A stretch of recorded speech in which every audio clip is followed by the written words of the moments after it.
Dapit hapon, naglalakad ako mag-isa, di upang makatipid, ngunit para ako'y makapag-isip-isip.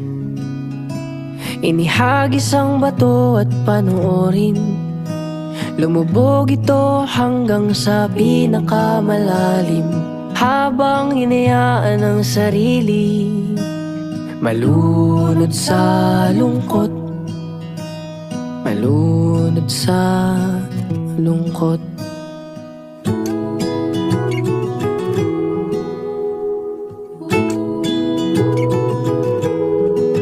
Kung sakaling mapundi ang pag-ibig mo